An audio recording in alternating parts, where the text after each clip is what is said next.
Back on the Rob Dibble Show, Ben Darnell and Rathman Drive on Fox Sports Radio. We have two-time defending champion Peter Ballo from 21-22. He won those championships, assistant professional at the Connecticut Golf Club. And Peter, you grew up here in Connecticut, and you're still a golf pro here in the state. How much since COVID has golf boomed in New England? It's pretty drastic.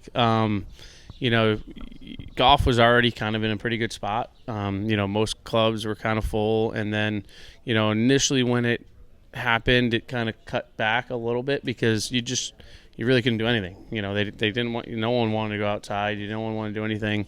But kind of since then, people aren't working in offices. They're at home. They can work remotely. And since then, every club now that at least I know has a huge wait list. And people who have been members there for years who don't play have not gotten into it because they're like, well, what else am I going to do? I don't have to work. I can work a couple hours a day. And, I've had this membership at, Weburn, is a good buddy of mine. Like, he's got guys who've been members there for 30 years that now start playing golf, every day, and they're like, dude, now we have like way too many members. It's like, no, just we have too many people are now playing because it's now their leisurely thing that they do instead of going on the boat every day. Like, they picked it up and because they couldn't work. And it's like, all right, here we go. And for all those people that got better at golf, that started playing golf, only Peter Ballo rised above everyone for the 2021 and 2022 championship over here at the CSGA Connecticut Open. All right, past champion, man. What was it like when you did win the first one here? Was that something special, or is this just kind of a place in the road in your path to being a pro golfer? It was really special. I won it at Country Club of Darien. I grew up at Woodway, which is one of the 3 clubs in Darien. My dad was the longtime pro there. And me and my brother, our father has won the Connecticut Open twice. And, we both have had good chances. My brother's finished second. I finished third. So for us to finally win an event that he had, and he has won, pretty much almost everything in this section, and in the metropolitan area, it was so special to finally get that. Because he wasn't in the greatest health at the time.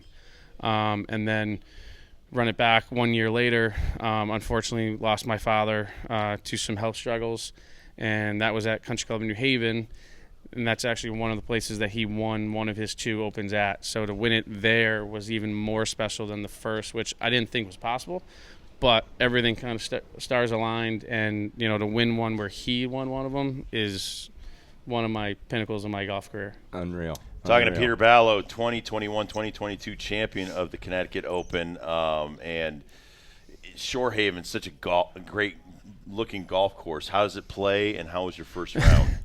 It's tough. We're here in Norwalk, kind of on a little inlet. So, the front 9 kind of gets guarded. You're a little bit inlet. So that first 9 holes kind of plays a little bit easier relative to the back, where once you get kind of towards that inlet, the wind starts picking up.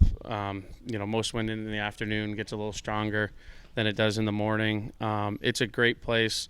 They've got these greens rolling fast, and the big protection that's always about this place is the greens. And I had a little taste of it getting on the wrong side of the hole and having a little struggle sometimes making a long comebacker for pars. But this place is holding its own, and it will all week. Dibbs and I always wonder this, and you're kind of the guy to ask because you're not this uber golf snob, super PGA, top of the leaderboard guy that we don't feel embarrassed to ask you this. When you're out there and you have a gallery, have you ever drove where you have like 10 or 12 people down the right and the left side? What the heck is that like? Because Dibbs and I are like, I no, can't do it. We're I've not done doing some it. celebrity No, things. Not and till I'm everyone not doing leaves. it. Get out of here. You know what? I'll throw my ball down the fairway and get away from killing somebody. What was the first time for you like when you had to experience that? And are there tips and tricks to try to block that stuff out and blind yourself? So really the first time that I really had it that bad was I played in the 2021 PGA Championship at Kiowa that Phil won. There you go. That would be the place. The first tee box there, it's not that narrow, but that was I played the practice rounds, and there's people there watching, and I played with some good guys that I've known on tour and some of their buddies. So I've had a pretty good group of people there. But that first tee shot, it's a little nerve-wracking. I thought I was kind of held my own, and I kind of whiffled one out there to the left. Are we doing breathing exercises? Definitely. Dibs talks about that all the time with his kids. Like, remember to breathe. Yeah, you have to. Yep. You know, I've learned through this sport that, you know, you get nervous when you stop breathing. You know, if you can keep your breath and keep your tempo on that, it makes you relax. It lowers your blood pressure. And that's really the trick. It's just you really have to. You can't really zone them out because they're right there. I mean, they were 8 yards off the right side, and it's, you know, 100 yards down the fairway. And they're all staring and they're all right staring at you. right at me, and you know, so it's all eyes, and the breathing is the big thing. And really, once I hit that first one, and I kind of really didn't hit it that bad, I was like, all right, it's not that bad, and it's no different than the Connecticut Open. I mean, I've had plenty of people, and you know, that first Connecticut Open I won, I had 60, 70 people out there. I had guys from Woodway that I grew up playing, and people from Silvermine where I was working, and you know, friends. Is it more nervous for friends versus some stranger that's going to say something stupid no matter what definitely. you do? You know, luckily my family, obviously we're a big golf family, so they know how to do, and most of my friends are golfers, but they're average guys. You know, they're mid high handicap singles and low doubles. And I get the question all the time, man, like, how'd you pull that shot off? Right. And I'm like, dude, I've done it for 25 years, and 15 of them at a fairly high level, and it's just practice. And the better you breathe, the more relaxed you can, and the more you can kind of call back on those good times that you've done it, and just it's either going to work or not. And luckily sometimes it does, and when it doesn't, you just have to go hit it again. Go find it. Talking to Peter Ballo, from the 2021-2022 champion here at the Connecticut Open. So you're an assistant professional at Connecticut Golf Club. So how do you balance being that club pro where everybody's like, can you fix my swing, to now you've got to go out there and actually earn a little bit more money on the tour? How do you balance that? It's tough at times. It's tougher when the club is in the heat of our golf season. Luckily right now we're kind of slow in terms of the events at the club, so it's not too demanding right now. But I block some time off. I have a great membership that understands that I have events, and I have a boss who is my golf coach, which is very lucky. So I block off some time in the afternoon to myself, or early mornings. I'll get there, do my practice, and then when I'm not doing that, I'm giving it full effort.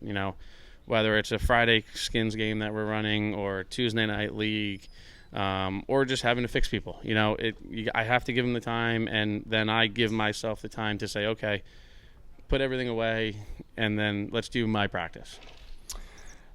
Where are you on your path? You were telling us you play about 15 tournaments a year. Yeah. We're here at the Connecticut Open. You're hoping to win that. Like, what is the rest of the schedule? What are your goals for the next 5 years, and where you want to be as a golfer? Yeah. I'm pretty much right in the heat of it. I had an event last week, the New York State Open, Connecticut Open this week. I have the Club Pro qualifier next week. Then I get a week off. Then I got the Met Open. That's grueling. Then dude. I'm off for another week or two. Then yeah. I have the Assistants Championship, the Section Championship in September.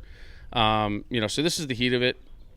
5 years, love to be the head pro somewhere. I tried a couple years ago to do Q school. I went, I did it, I played well, missed by a shot.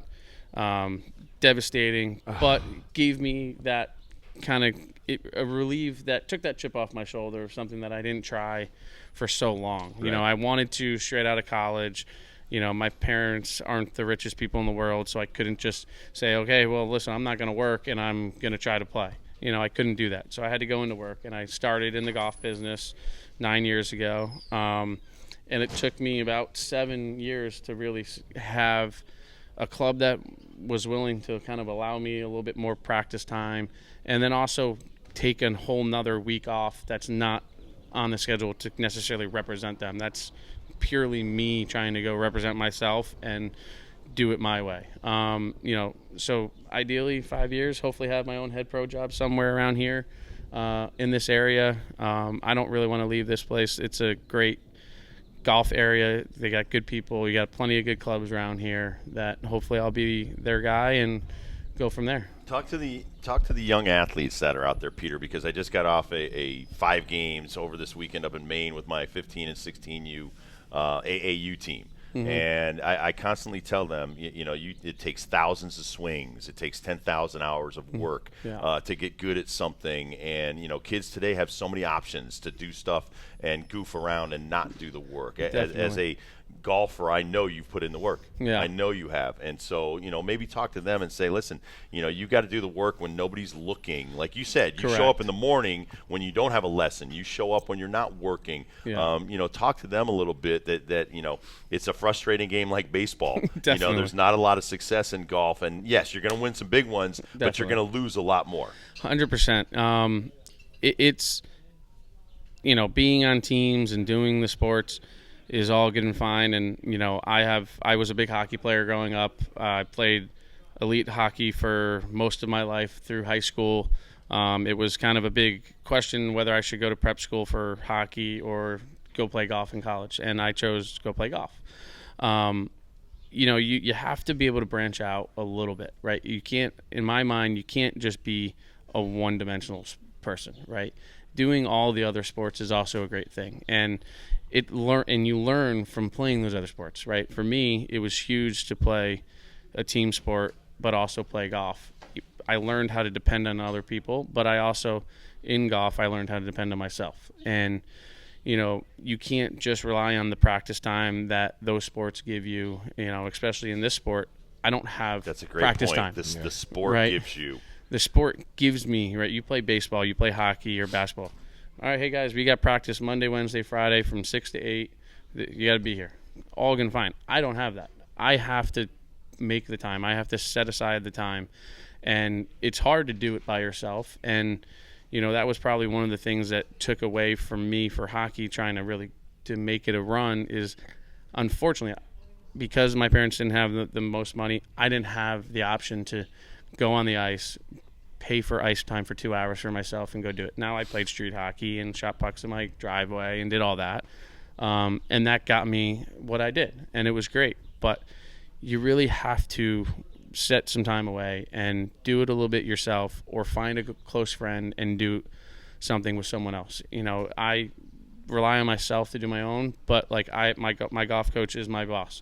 We try to play That's almost awesome. every night. Right. And whether it's at 4 o'clock when we're done teaching or 5:30, 6 o'clock, you have to find that friend that you can also do a little bit with. And whether it's just hit balls, play 9 holes of golf, or putt on the putting green for 10 minutes together.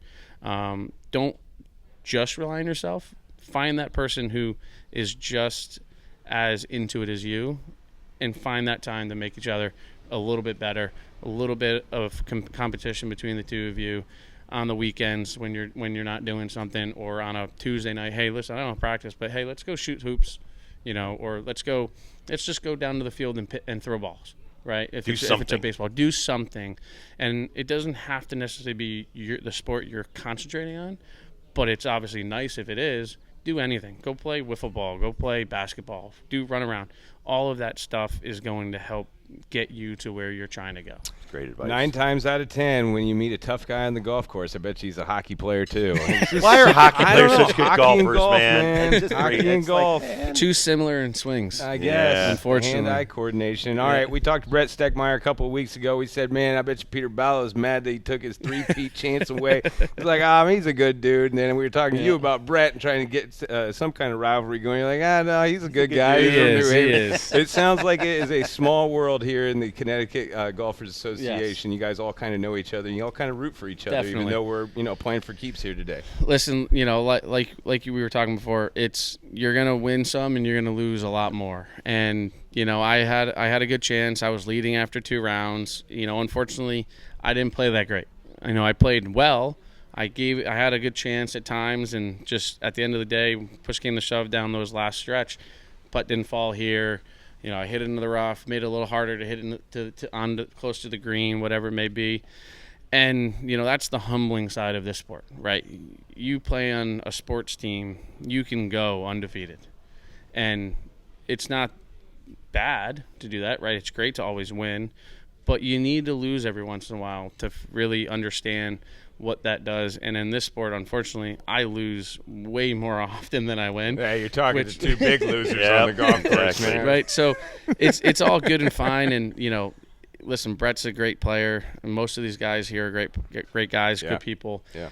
They're going to win. I'm going to win. And you just have to learn to accept it. And the quicker you do that in this sport and really any sport, the better off you're going to be post that loss. You're going to be like, you know what? It's okay. But I got next week or whatever it may be. So well said. Yeah, well said. Hey, good luck this week, and thank you so much for a few minutes of your time. Of I know course, your thank beautiful you. young family is waiting for you. Yeah, sorry about that. You know, Sorry, go Mom. spend some time with them, I and will. we'll be back tomorrow. We'll shout at you tomorrow. Perfect. Sounds good. Thank you, Peter. guys. Man. All right, that's you know, Peter Ballo, your champion from 2021-2022, here on the Rob Dibble Show with Ben Darnell on your afternoon drive, live from the Connecticut Open on Fox Sports Radio.